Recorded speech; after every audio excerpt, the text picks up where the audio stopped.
¿Cómo les va? Buenas tardes. Estamos comenzando aquí otra emisión de Los Días Contados.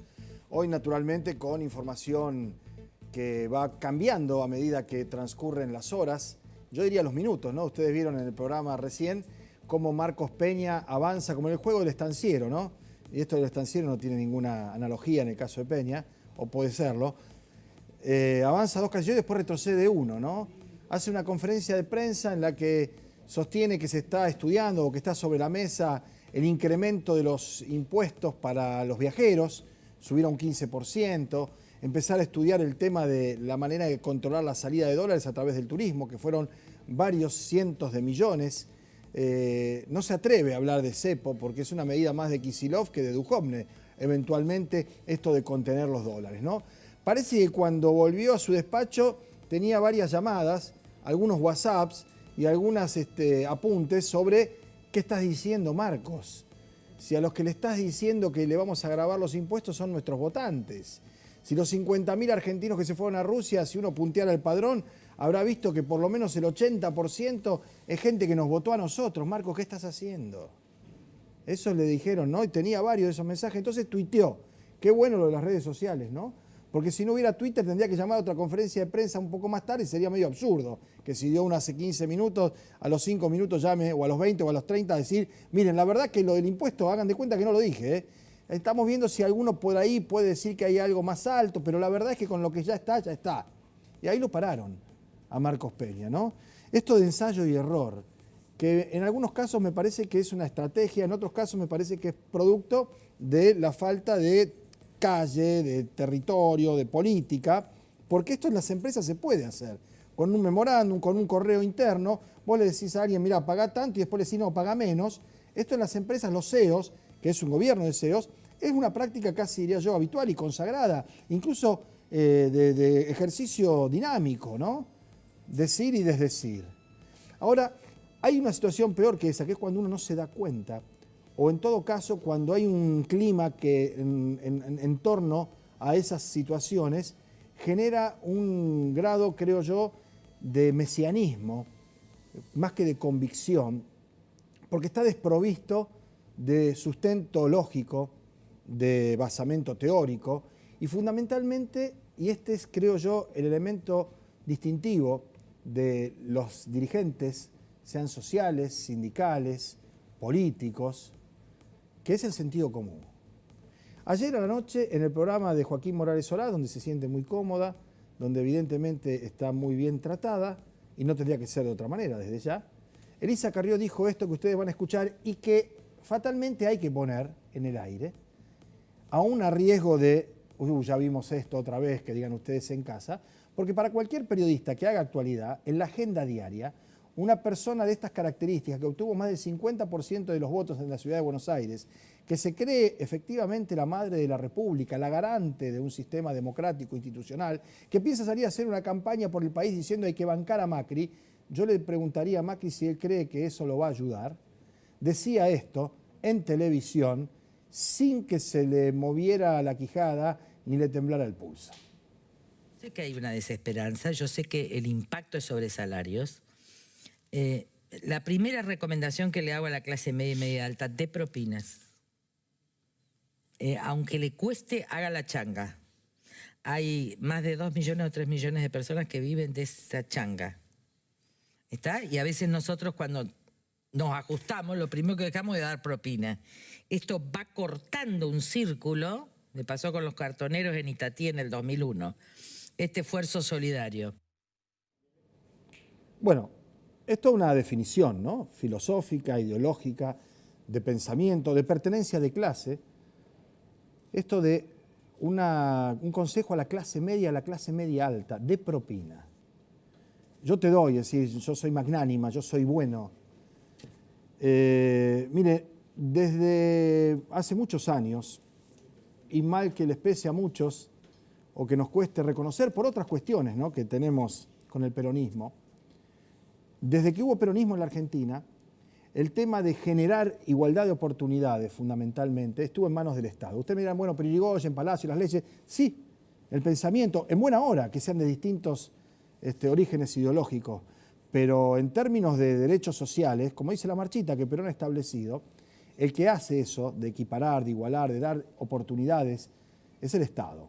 Cuando una mujer, como en el caso de Elisa Carrió, se toma la atribución o se arroga a decirle a la clase media que dé propina, a la clase media y media alta, y que compara lo de los cartoneros y Tatí, la dádiva, el diezmo, la donación, la pretendida solidaridad, francamente estamos en una situación que genera, si no fuera trágico, gracia. Esto es la tragicomedia de la Argentina, protagonizada, escrita, dirigida por Elisa Carrió. Ahora yo me pregunto, ¿no? Dentro del gobierno, personas que han sido formadas, que no sé si tienen un pensamiento definido, filosófico o ideológico, cuando escuchan esto, ¿cómo se sienten? Porque además hay otra situación que la vamos a charlar en un rato con Elías Soso, que fue a hablar con Frigerio Nieto, digamos, ¿no? El funcionario, el ministro del Interior, y vino con la noticia de lo del monumento, y también vamos a hablar con Hapkin después del monumento. Cuando Elisa Carrió dice esto, ¿no? A los de clase media y media alta, como recomendaba, ¿no? Y las changas, y darle changas y darle una manito, y comprarle media a los muchachos que están en la peatonal, o comprar los videos truchos, o digamos la economía informal, levantarla, jerarquizarla en algún punto. ¿No sabe que, y esto no se lo voy a decir yo, porque usted que me está viendo, o vos que estás mirando, y antes ibas a comer 2 veces o 3 veces por mes afuera y ahora tal vez vayas una? O llevabas a los chicos al cine una vez cada 15 días, o una vez por mes, o cada 2 meses, y le comprabas el pororó y la Coca-Cola, que es como un ojo de la cara lo que sale, más que la entrada al cine. Porque los chicos pedían, porque era el festejo. Vos sabés que ya, y usted sabe, que ya no se hace eso con tanta frecuencia. Y la propina es el reconocimiento al trabajo de un mozo, por ejemplo, al que ha ayudado, a partir de la posibilidad que tiene uno de generar esa salida y tener un margen para dárselo al mozo. Ya eso también se ha achicado, se ha reducido. Hay mucha gente que calcula incluso la llegada al semáforo con su auto para no verse en el mal trance de tener que decirle que no a un chiquito que tiene a la izquierda en el vidrio pidiéndole propina, o a otro que le limpia los vidrios y que a veces se pone hasta violento porque no puede entender cómo en un auto de esas características, con lo que vale, no tiene para darle 5 pesos a alguien que está trabajando y que está limpiando el vidrio, y que si pudiera llamaría a la policía más de uno, ¿no? Y no estoy justificando actitudes ni violentas, ni prepotentes, de los trapitos, ni nada de eso. Estoy describiendo una situación que hace que uno crea o que escuche y no pueda dejarlo pasar, que una mujer de esta relevancia política, de un nivel de responsabilidad que debería tener, plantee como medida económica o política de Estado dejar propina o dar las changas. Esto, como dicen los abogados, es la confesión de parte que releva de pruebas. No hay que decir más nada. Ahora, Carrió quiere salir a recorrer el país para decir hay que bancar a Macri. Esta es una imagen clara, definida, del pensamiento de quienes conducen los destinos de la República Argentina. Esto es, y no otra cosa. Si dejamos el tema, si se quiere, económico, del liderazgo, de la pretendida conducción, a esta mujer la votó el 52% hace, nada, ¿cuánto tiempo? 2 años, en la ciudad de Buenos Aires. Sería interesante ver cómo le iría en esa recorrida que está pregonando ahora. Otra mujer también de gran, diría yo, peso político, porque es la segunda autoridad, la cadena jerárquica constitucional, es Gabriela Michetti, la vicepresidenta de la República, que también ha formulado declaraciones, en este caso sobre un trámite que va a tener que dirigir ella, que es la sesión en la Cámara de Senadores sobre la media sanción del aborto que se ha aprobado en diputado, del aborto legal, evitar la clandestinidad, un tema de salud pública. Y Michetti dijo que las mujeres que han sido violadas no deberían abortar. Ahí lo tiene, Gabriela Michetti. No tenía intención de militar en el tema aborto, lo hice para equilibrar los tantos. Le preguntan, ¿por qué en los casos de violación sí se permite el aborto? Yo no lo hubiera permitido, dice. ¿No permitiría el aborto ni en caso de violación? No. Lo dije claramente siempre, lo podés dar en adopción. Ver qué te pasa en el embarazo, trabajar con el psicólogo, no sé. Y después sigue la nota, ¿no? Lo ponemos porque por allí usted escucha esto, que yo se lo cuento y cree que puede ser una interpretación, una lectura sesgada. Ahí está. Y después está la parte de las amigas que también abortaron y que ella dice que tiene amigas que abortaron y las perdonó, ¿no? Y las comprendió. Y ayer le decía a Victoria Donda desde aquí, desde el canal, que cómo no la denunció si eso es un delito.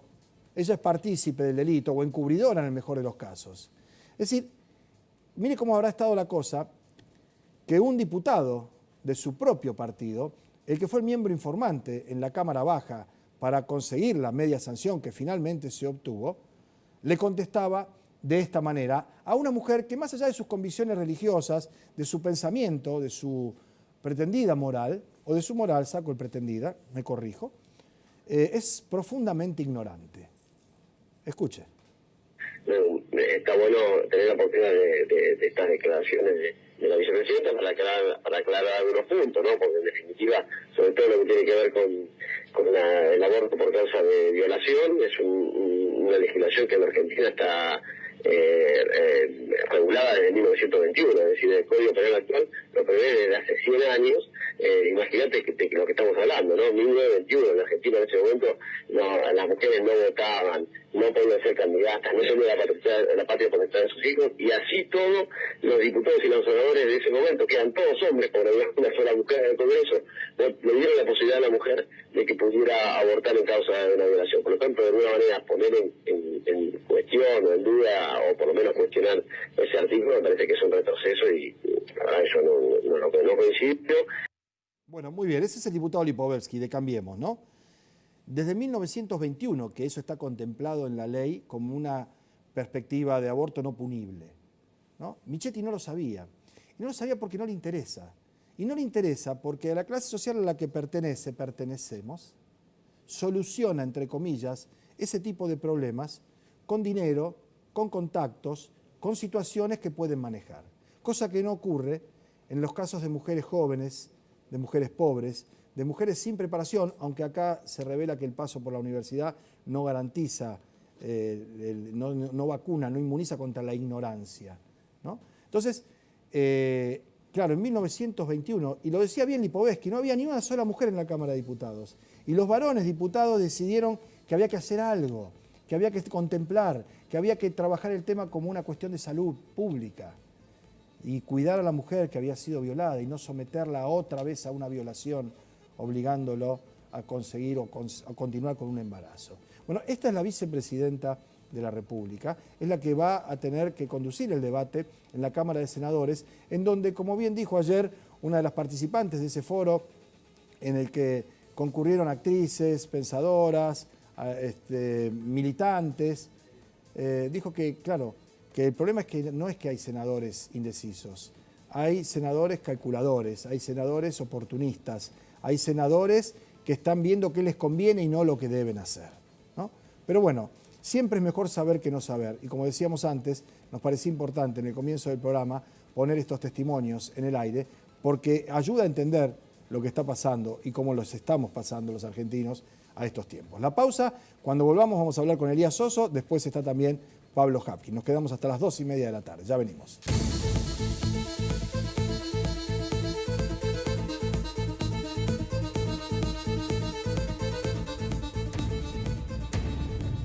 Mira vos. Bueno, mi edad, justo, 55, claro, 62. Esa era la época de oro de ustedes, ¿no? ¿Nos rajaron a la mierda. A Frondizi. Estamos al aire, la visoría, ¿eh? Estamos al aire. Pero la verdad. Pero si no sabíamos. Ahora, habría que averiguar por qué lo metieron preso. Porque estaba haciendo las cosas más o menos bien, probablemente, porque es la misma gente que respondía a aquellos intereses ante un informado. Es la primera vez que tenemos un gobierno que responde a los intereses, efectivamente, de los más poderosos, la oligarquía, porque la palabra oligarquía a algunos les suena mal.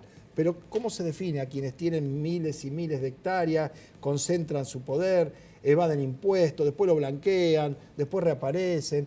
Pero bueno, hoy en el diario La Capital se publica que Frigerio le dijo a ustedes, o concretamente a vos, ¿no? Sí, que los monumentos sigue adelante y que se va a hacer la obra y que antes de fin de año está terminado. Claro. ¿Vos le creíste? Yo me abusé de la relación personal. Familiar, porque hay que decir esto. Elías Soso es un viejo gerente del desarrollismo, amigo del viejo Frigerio, don Rogerio, el abuelo de este hombre que es el funcionario. Y a este lo tuvo en brazo, porque este era nieto de don Rogelio y ha venido acá a tu casa y... Bueno, este Rogelio Frigerio ahora es el ministro del Interior, te dijo ayer que se va a terminar la obra del monumento en tiempo y forma. Para fin de año, salvo esas pequeñas modificaciones que se hicieron. Bien, ¿y vos le creíste, te pregunto? no tengo por qué no creerle. Además, por Perfecto. otra parte, un funcionario de ese rango, que, Sí, que ven que está una pata así. y además, mirá. claro, para que Bueno, además pero ha que habido me varias, dice para fin de año. Sí, Este, y le meta fecha y todo, ¿no? Claro. Para que vos lo puedas llamar y le digas, che, Claro. Rogelio. No, ponele que pase lo siguiente, que a fin de año no esté y esté para febrero o marzo. No, pero Bueno. con que estés a esta altura y como vienen las cosas, Claro. con que esté para el fin del año que viene. No, va a estar También antes de las sirve. elecciones seguramente. Y eso puede ser, ¿no? Bueno, pero además de eso, ¿no? Que fue lo que puso otra vez a Soso en la tapa del diario, y hablaron de la economía. Vos me trajiste este libro, que tiene 55 años, estábamos diciendo eso a mi edad, Sí. en donde el abuelo Frigerio hablaba de las medidas que responden al sedicente propósito de equilibrar el déficit presupuestario, dice, lo cual se trata de obtener con los llamados recursos genuinos, impuestos, retenciones, etcétera. Pero justamente el ministro de Economía de un gobierno revolucionario está en la obligación de saber, primero, que el déficit no es otra cosa que el reflejo fiscal del subdesarrollo económico. Segundo, que la inflación no es un fenómeno en sí, sino el resultado, acá está, el resultado de que el país produce menos de lo que necesita. Y tercero, que la causa originaria de los déficits fiscal y de las balanzas comerciales y de pagos son el deterioro de los términos del intercambio. ¿Qué Y cuarto, quiere decir eso? que el contexto de la actual conformación de exportaciones redunda a corto o largo plazo en un traslado de riqueza a los grandes centros financieros internacionales. Esto lo escribió Frigerio, el bueno, El abuelo. hace 55 años. El abuelo, hace 55 años. ¿Y no se lo dieron a leer? El deterioro en los términos de intercambio, para que nos entendamos, quiere decir que la Argentina vende barato y compra caro. ¿Qué Exactamente. quiere decir que vende barato? Te manda grano y te compra el aceite Exactamente, preparado. Te exactamente. manda Entonces, los pedazos de cuero y te claro, compra los y zapatos. de ahí surge el tema que por qué el obrero argentino, el responsable de sus grandes salarios, gana mucho. ¿Por qué? Porque si vos fabricás alfileres, vendés alfileres y ganás por alfileres, la Argentina está vendiendo alfileres, los alemanes pagan los mejores sueldos del mundo y Porque sin embargo venden no máquinas. dicen que ganan mucho sus obreros, pero venden una tonelada en $100.000, nosotros una tonelada en 250 pesos. Qué sé yo. ¿Te das cuenta? Ahora- Entonces nosotros vendemos grano y ellos nos venden, cada vez nos cuesta más grano para comprar lo mismo que necesitamos. Bien, todo esto lo entendemos, lo sabemos, Sí, lo no, pero compartimos. ¿Y qué pasa? Pero no tiene que saberlo el pueblo solamente. La dirigencia Bueno, tiene pero que ver estas estábamos cosas. hablando de Rogelio Frigerio, hijo, Sí, bueno, nieto, digamos. bueno, pero ellos dicen que son nuevos tiempos. Yo no he discutido sobre este tema Bien.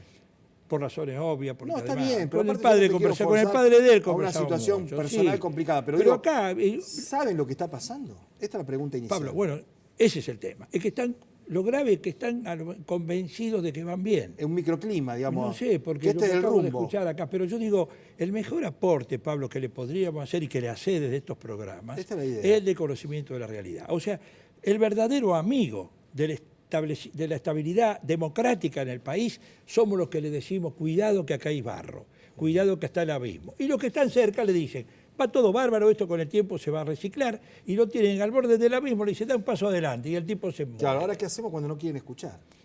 Muy bueno, hay que esperar las elecciones, querido, y ahí se definirá, porque la verdad que uno ya está agotado de términos así, al contrario, y hay que seguir poniéndole el hombro hasta el último minuto y diciéndole No, desde que se ya. puede cambiar Es más, y yo que escuchaba- pueden hacerlo. Yo escuchaba, Elías, a Jorge Asís, un hombre con una trayectoria ululante, si se quiere, sinuosa, como quiera, pero un intelectual, un tipo formado, que decía, ojo, sobre todo a los opositores, les hablaba él a sus compañeros, así se arrancó en el Sí, PC, sí, ¿no? sí. Bueno, pero a sus compañeros peronistas, porque él fue funcionario menemista, con no darle ni la más mínima chance ni atisbo de desestabilización para que se tomen de eso y puedan decir, no, no nos están dejando, están poniéndonos palos en la rueda, Claro. no podemos gobernar, nos quieren expulsar. Bueno, Elisa Carrió permanentemente dice que hay actitudes destituyentes por el solo hecho de plantear las disidencias, ¿no? Sí, es una lástima porque creo que de esa manera ha perdido un poco de credibilidad, Un poco nomás. según mi opinión, porque reitera mucho cosas que son evidentemente negativas y que además no van a pasar.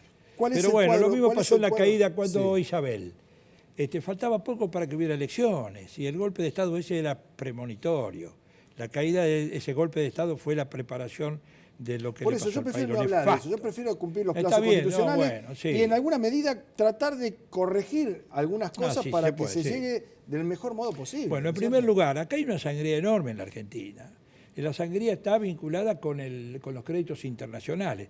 Que quede claro, yo no estoy en contra de, fíjate vos, medio atípico. Yo no estoy en contra de que hayan ido al Fondo Monetario Internacional, porque el Fondo Monetario Internacional está integrado con capitales argentinos y fue casi cofundador. Servía para los intereses de las naciones en proceso de desarrollo. Vimos que los resultados fueron contrarios a eso. Pero como decía don Rogelio Frigerio, que nosotros, como yo militaba en la juventud y estábamos preocupados con el tema de los contratos petroleros y todo ese lío, nos dijo, miren, al Fondo Monetario se fue por 300 millones de dólares.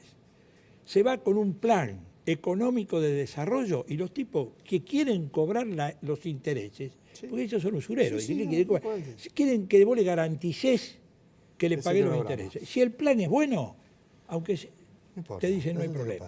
Si vos no llevas el plan, sacan el que tienen ellos y te dicen, ¿qué es lo que pasó? Es el plan de la recesión. ¿Y para qué? Para que el pueblo consuma cada vez menos y haya un sprint que permita pagarle los intereses eventuales. Elías, gracias por haber venido. No, vamos al a contrario, charlar con más tiempo y de la eso, situación particular de la ciudad de Rosario. No, pero vale la pena empresas. porque este toqueteo significa, nos vamos reposicionando en beneficio de los intereses de la democracia argentina, del gobierno de turno, para que las cosas vayan bien y para que a los 80 años veamos, si vemos la luz del desarrollo económico, que ya la abandonamos en el año 62. Gracias por venir. Chao, Nos vamos a la pausa. Vale. Cuando volvamos estamos charlando con Pablo Hapkin. Ya venimos.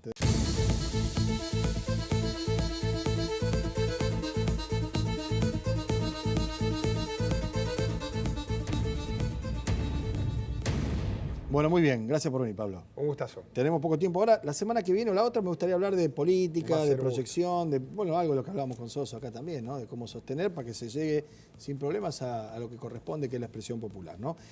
Le creía a Soso, porque lo conoce de chiquito, dice, no me puede decir una cosa que después no vaya a pasar, pero ¿van a terminar las obras del monumento antes de fin de año? Primero déjame hacer una reivindicación. Ojalá Sí. los concejales de Cambiemos actuaran como Elías. Claro. Cuando ven a los funcionarios nacionales le piden que hagan la obra, Claro. no que cuestionen a los que la criticamos. Es difícil que se termine esa obra. Yo lo decía, hay un punto que es cuándo se va a terminar, evidentemente no va a ser en plazo. Hay un segundo que es asegurarse que se termine, pero hay un tercero también de que se haga bien, Pablo.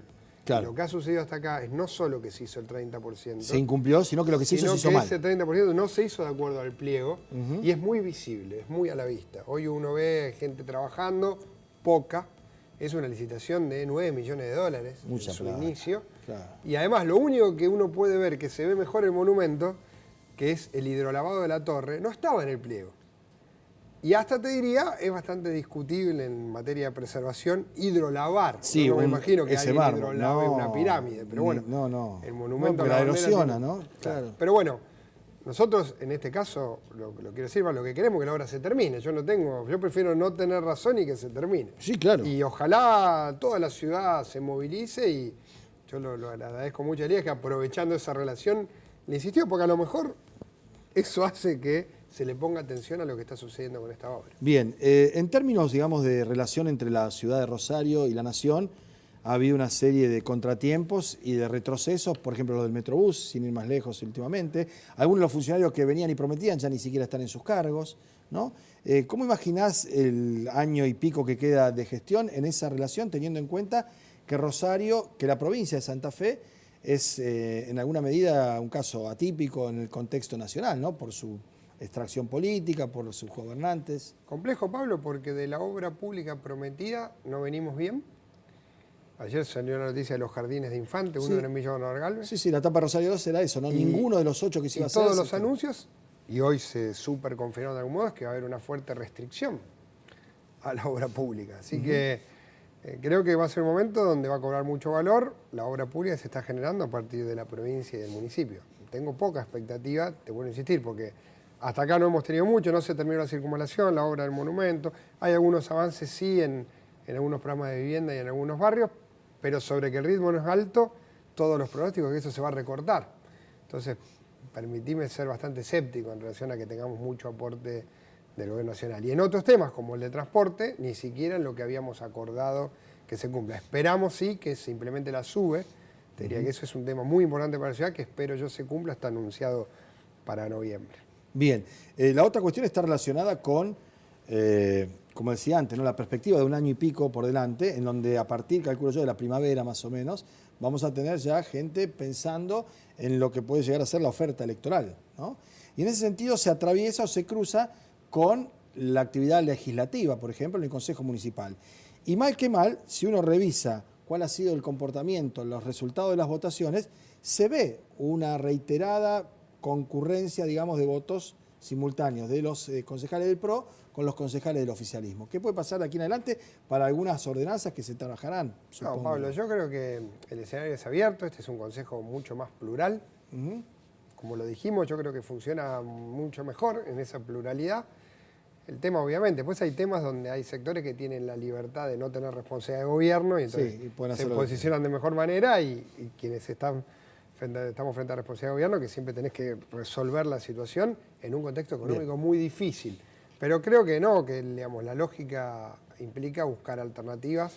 También creo, Pablo, que hay muchas verdades, entre comillas, establecidas que hoy están mostrando. Y las vamos a charlar la semana que viene o la otra. Yo te dije que conversamos. Quería saberlo del monumento. Ya Va a ser un gusto. Sí, el monumento hay que insistir. Yo sí, hay que seguir. No tengo el optimismo, pero seguimos creo la semana que hay que que viene. insistir por eso. Seguimos la semana que viene o la otra. Gracias por venir. No, A ustedes gracias por acompañarnos. Volvemos mañana después de las 2. Chao.